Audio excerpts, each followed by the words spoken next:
Hello everybody and welcome back to a brand new episode of our NASCAR Heat 5 career mode here on the channel. I hope you're all having a great day. Today we have one of the prestigious races in the Cup Series. And that of course is the Southern 500 here from Darlington Raceway. I hope you guys are excited for this one. Now we have a throwback as well on our car, a few other cars with throwbacks, but here's mine. It was made by Cachinero and it's a throwback to Jeff Gordon's Pepsi colors with the flames on the side, but with the new Pepsi logo on the car as we roll into the Southern 500 weekend, a track that I adore very much. I love driving Darlington. I've never had the most success at this racetrack, but it's just a fun racetrack to drive. It's a challenging racetrack. It's a driver's racetrack. You know who's a good race car driver when you leave a night or a day in Darlington here now, as I am quickly showing that maybe it's not me, because I get into the outside wall right off the bat in practice. Of course, it's important to hit the wall in Darlington early on to, of course, get an idea of where you need to be running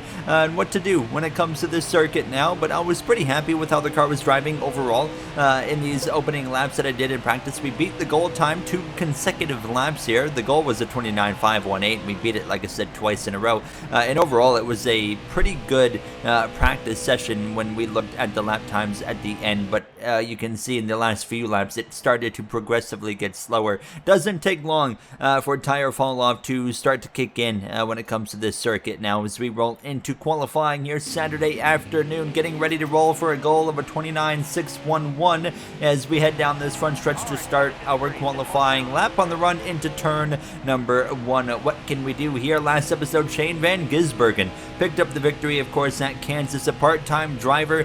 What a story that was as he continues to impress as we come through 3 out of turn 4, right up against the outside wall. Not quite in it, thankfully, but we crossed the stripe. We beat the goal by multiple tenths of a second, and we go P9 here for the Southern 500 from Darlington. Pretty happy with that qualifying effort, to be honest. Now, as you can see, it's going to be Larson and Chastain, your front row, followed by Bell, Kozlowski, Elliott in the top 5. Allmendinger P10, Bowman and Ryan Truex there in the Legacy Motor Club car just outside the top 10, as well as you see the rest of the starting order. Ryan Vargas rounds up the back of the grid. Trucks and Xfinity action were going this weekend. I did neither. I just wanted to focus on the Cup race in Darlington, but Frankie Muniz won again over Shane Van Gisbergen in Texas. Muniz, a Truck Series rookie, now 3 wins on the season. He has started to pop off, and if I'm not mistaken, isn't that 3 consecutive wins as well? Correct me if I'm wrong, but I'm pretty sure he's now won 3 consecutive races after not winning any, of course, in the first 6 races of the season.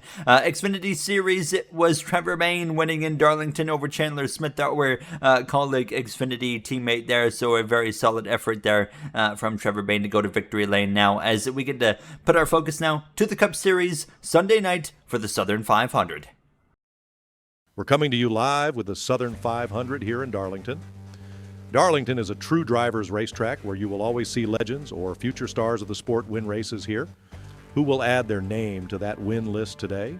I've got a bold pick, Mike. That Chase Elliott boy has been bad fast all year. He's a wheelman. Chase Elliott gets the job done today. I have an actual bold pick here. I think Ty Gibbs gets it done. He continues to improve and show promise. No better place to get your first win than Darlington.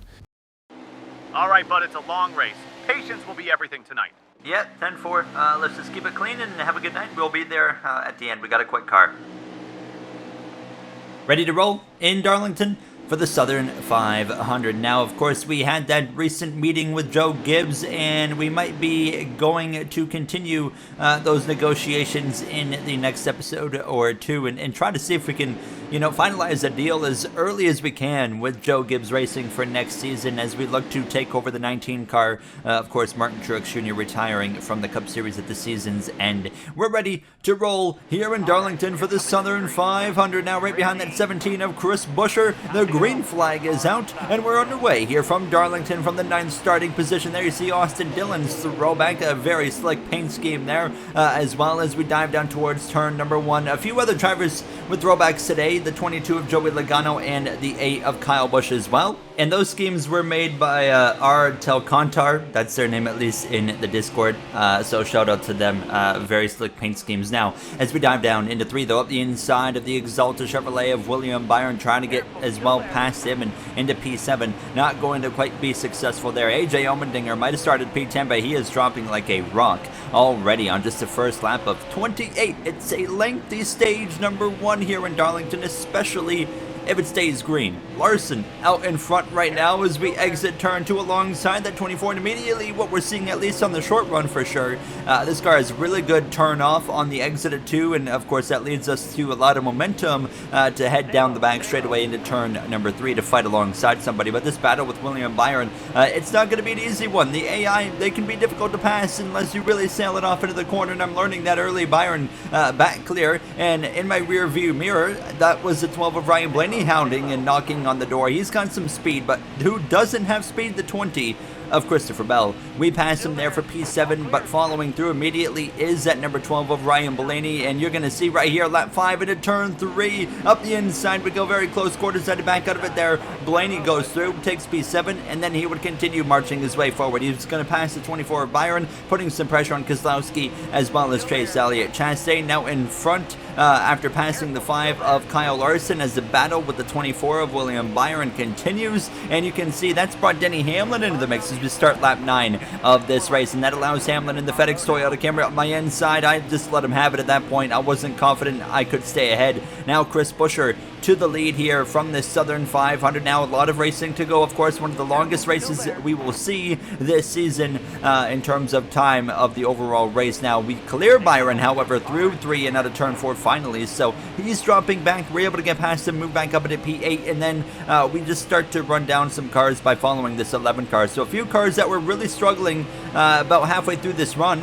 The 6 of Kozlowski and the 9 of Chase Elliott, as the caution, however, is going to come out, so everybody's going to get a bit of a potential reset button, you could say, right here. This is going to force everybody into the pit lane. We're going to take fuel as well as tires. Reason for the caution was my teammate, unfortunately, of Allmendinger. He blows the tire and goes crashing into the outside wall. Tyler Reddick goes crashing as well, catches a piece of it, and hold on, it wasn't over yet. Look at this, more contact with Busch and Gilliland as well, but the caution's out and Allmendinger's night is over. We have had a really good season. Of course, we've won a race with Colleague Racing and have been running consistently, you know, in the top 10 aside from some select races, but our teammates of Allmendinger and Hemrick have struggled so much, which is quite surprising to see based off where this car ranks up and with the alliance that we have with Hendrick Motorsports, and it just makes you scratch your head a little bit. Why are we so good and they aren't? But we're back underway with Buescher out in front. Ryan Blaney now up into third. There's Kyle Larson in the Ginya machine there as well. That was made by DMoney as we head down towards turn number 3. Elliott up into third. Chase Elliott 4 wins on the season,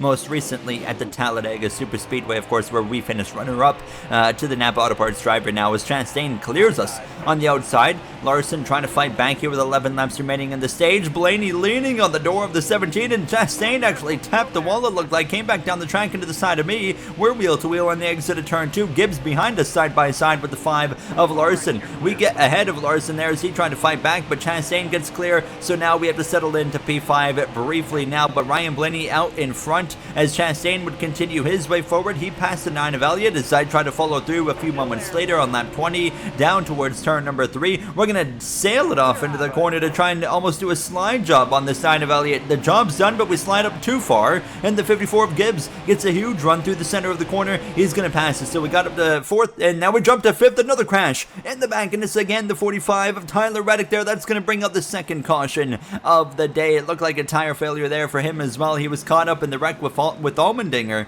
and now he's crashed himself there as he will now be heading into the pits. Everybody else stays out on track. We're just trying to get some stage points here. Ryan Blaney looking very, very quick right now. What can his teammates of Logano and Cindric do? We're going to get ready to go back racing. It's going to be 5 laps to go in stage 1. A decent restart gets us to the back of this number 1 machine. Gibbs in 4th, Buescher is 2nd. Some Ford presence, of course. I mean, all manufacturers up here in the top 5. You got the Toyota, the lone Toyota of Ty Gibbs in that Monster Energy machine. He's still seeking win number 1. Gibbs has shown some promise this season. He's been struggling on the smaller tracks, however. It seems like when we go to a short track, Gibbs can't figure it out, and he really seems to struggle there. So that's definitely the part of the calendar where they need to focus on the most for sure, because they get to the larger tracks, and Gibbs is a regular top 10, top 5 contender, just not quite able to get to victory lane yet, of course. And that number 54 up the track opens the door for the number 5 of Larson up my inside. Blaney driving away, and we slide on the exit of turn 2. That costs us some time,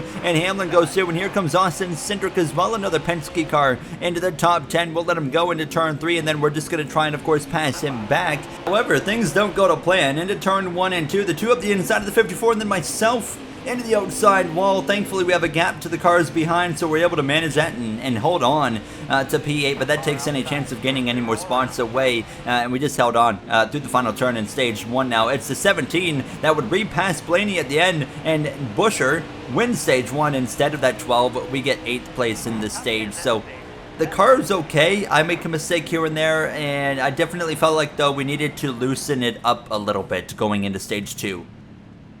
Yeah, we can just make it a bit more free. I think we'll have a pretty good car here. All right, we will make some adjustments for you here. So, some adjustments going into the car here, and you're going to see it, really trying to tackle on several things. I left the wedge the same originally here. You can see really just trying to attack the tire pressures because I didn't feel like we needed anything big, just some small adjustments here. Cindric gains a spot in the pits as we get ready to roll for stage number 2, which is now underway. Right behind us in our rear view mirror, you got the Daniel Suarez machine as well as Chase Elliott as we go down on this run in towards turn 1. Starting on the outside is in Darlington. Probably the most difficult challenge for restarting in a NASCAR video game, and well, I prove it right there. I'm in the outside wall, so we're gonna give up a spot to the 99 as well as Brad Kozlowski in the 6 car at my inside. Daniel Suarez, he's had some back and forth moments, of course, this season. He picked up a win last season in Dover in the career mode and was kind of robbed a victory at, I think it was the Indianapolis road course, if I remember correctly. So he was looking at a 2-win season, ended up still with 1, but it's not been the season Suarez has been looking for so far this time around. And if he wants to keep his ride with Trackhouse Racing, he's going to need to step it up just like he needs to do in real life for 2024. And as a Daniel Suarez fan, I am really hoping he steps up his game and can win a race and make the playoffs in 2024 now. But we passed the 99 and we start moving our way forward. We run down Kyle Larson again, and we pass the pole winner here on the exit of turn 2, lap 5, and now we can set our sights on this FedEx Toyota Camry here of Denny Hamlin and putting the fight up the inside of him on the exit of turn 4, washing up the track. Hamlin actually into the outside wall now as we cross the stripe side by side. 20 laps to go in stage 2. Blaney back out in front over Chastain, leaning on the door of Hamlin as we come through the center of the corner now, as Hamlin not going to be thrilled with that one, but we take the momentum. We clear on the exit of turn 2, so up into P6 with less than 20 to go in the stage now, and you can see Cindric right now running 3rd, but he's clearly slower than basically everything behind him, at least in a 1-second vicinity. And unfortunately, I tried to make the outside work and it didn't. Kyle Larson was able to go up my inside, and he's going to be able to pass me back. I didn't want to fight side by side on the outside into turn 1, so I let him have it, and we'll try to follow him through.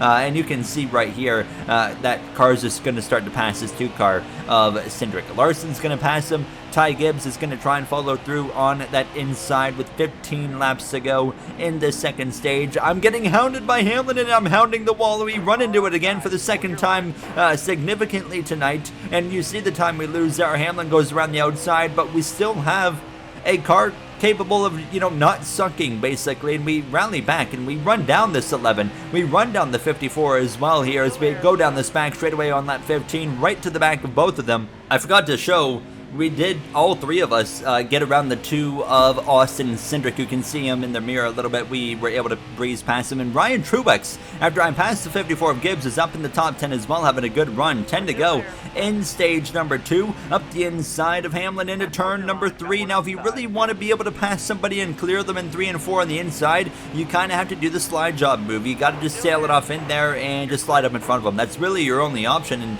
I was trying to not resort to that immediately, but lap 17 I had enough, and we're going to do a bit of a slider on Hamlin. We learned from earlier, don't leave that inside open, because Ty Gibbs again for the second time is going to take advantage of me doing this to somebody, and up the inside he would go and pass them. In these closing laps of the stage, however, dealing with some lap traffic. Chase Briscoe down in 39th as Stura Haas Racing, they continue to struggle. Expecting news on the charters soon as we close in on these closing laps of the stage and into the pits. That's the 17 of Chris Buescher in, as drivers are not so confident they can make it on field. We are very close. We have 5 laps to field, 5 laps to go, so I'm going to try and stretch it to the end. And other cars are pitting, but right behind us, Gibbs around into the corner and collects as well. Truex and Hamlin get a piece of it as well. The caution flies. Gibbs' tire blows right out as that forces everybody into the pit lane here. Of course, the 17 was already in the pit, so he is already out in front, but look at this, 9 other cars are able to stay out and take advantage of that.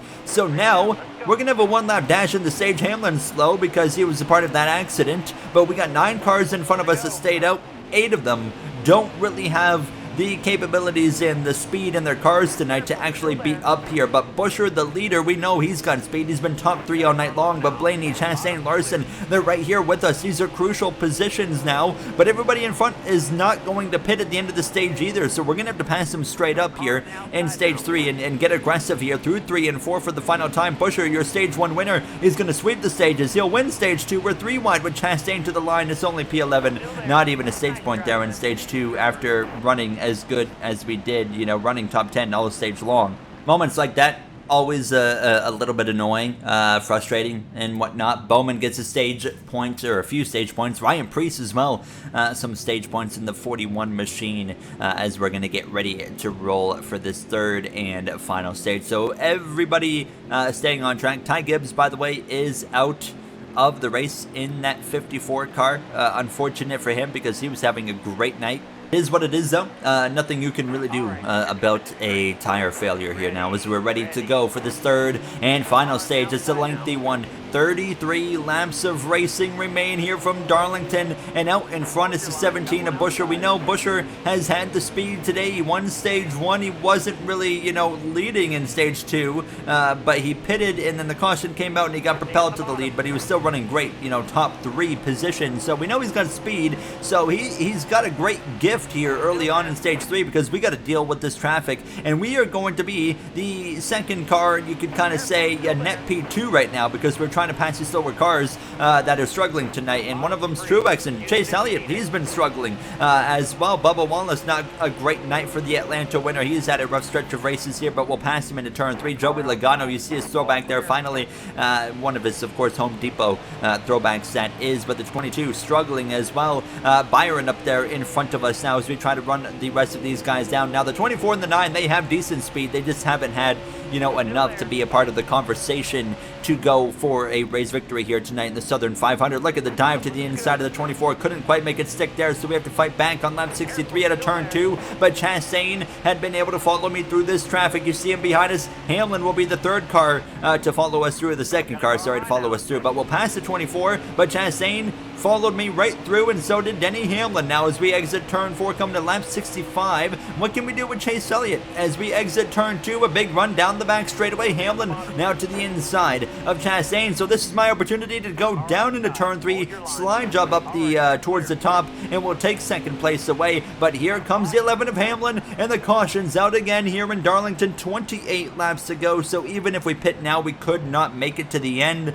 So we just simply elect not to pit, as everybody else does now, as we get ready to go back racing now on the front row on the outside, not where I want to be for a restart. We're back underway, and it's a good launch for us in the 16 Pepsi throwback now. Of course, a tribute to Jeff Gordon back in the day when he drove the Pepsi Flames. Now as we go through side by side in turn 1 with the 17 Fast and All Machine, two very nice shades of blue cars out here in front now as we exit turn 2, and you can just see, can't hold it on the outside. I'm just glad we didn't hit the awkward bump and knock the wall down and knock the right side off the car. But now we got to find a way really to stay ahead of the 9 and as well of the 1, and we're not going to do any of those. They're going to both pass us on the exit of turn 4. Fortunately, a hole between the 1 and the 6. So we get down, and now we can try to focus in. Chastain passes Elliott. We're going to try and follow through. Elliott stomps on the brake pedal there on the exit of the corner. That leaves the door of opportunity wide open.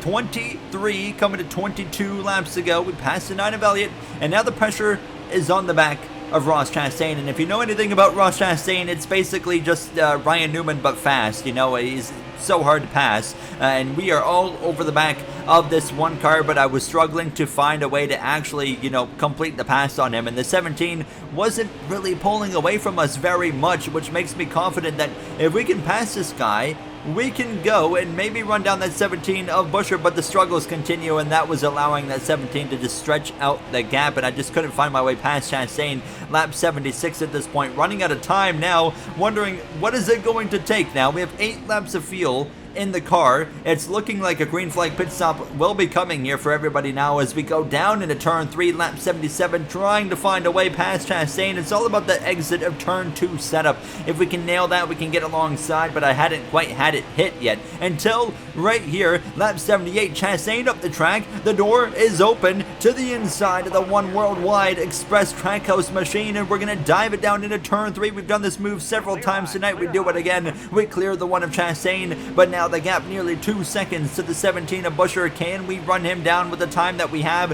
1.8 seconds it would be with 13 to go. I decide we're going to make an audible. We're going to pit earlier than the 17, and we're going to probably do 2 tires, which actually that's what everybody is going to end up doing here. Now it's going to be a 2-tire call. So here we go. Lap 81 down towards turn 3. We're going to pit here earlier than the 17, earlier than anybody, as we dive down to the apron. One of the hardest pit lanes to get to in NASCAR, of course, down to 45 miles per hour, trying to not crash the car. 2 tires and a can of fuel is all it's going to be, and we're just hoping that we can make 2 fresh tires make up nearly 2 seconds or more on the 17 in the time that we go around the track, and just hoping the 17 runs another 2 to 3 laps before he actually pits, because if he pits, say, this lap, that's really not going to get us anywhere. And unfortunately, Chris Buescher is pitting right now, so there goes that strategy out the window. So now we just need it to stay green now as we rejoin on the circuit, and the caution's out.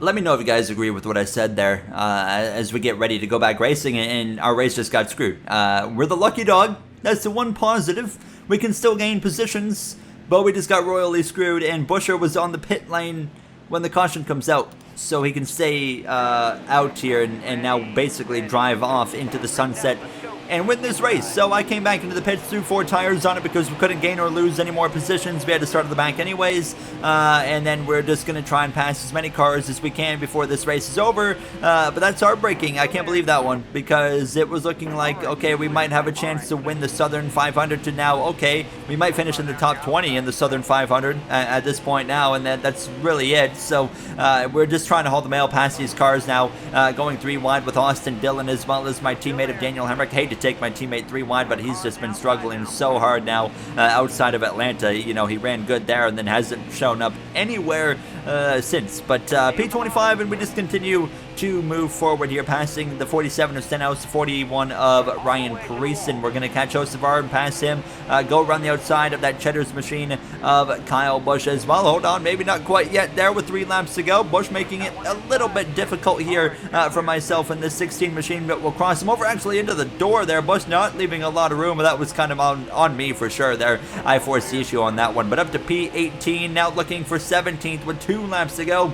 Chris Buescher out of turn 4. White flag is in the air. The checkered flag has his name written on it. It's been a heck of a night for Buescher. He won stage 1. He went and won stage 2 with a bit of, help, of course, with the timing of the cautions. And again, with help potentially from the caution timing here under the green flag cycle, it's going to allow him to propel back out in front. And out of turn 4, Chris Buescher is going to come through to become a Southern 500 winner here in Darlington. Now as we pass the 20 of Christopher Bell through 3 and 4, we'll pass the 27 of LaJoy and the Andretti Global Machine right to the back of Suarez. It's not even going to be a top 10 when we thought we were going to have a chance to win the race. P15 is what it ends up being. Ryan Truex, I don't know how it happened. He got to second. I think it was because he was one of the drivers in the pit lane when the caution came out, so he was able to benefit quite well. Good finish for both of the Legacy Motor Club drivers outside of the part-time one of Ryan Truex as well. All cars in the top 13. Great night for them. And there you see the standings and trucks. Right now, Frankie Muniz out in front going into Charlotte. I might be doing the Charlotte truck race. Xfinity Series heads to Texas, but Allgaier is at the top of the playoff grid. Colu Custer in 12th there. As we take a look now at the Cup Series playoff grid. So Buescher now the third multi-time winner this season. We're fourth in the playoff grid going into the biggest race for me. One of the biggest races, I should say, of the season, the Coke 600. I'm excited for that one. I can't wait to see what we can do. I think we have a good car there, so we'll see what happens. I'll see you guys then. Thank you for watching. Have a great day.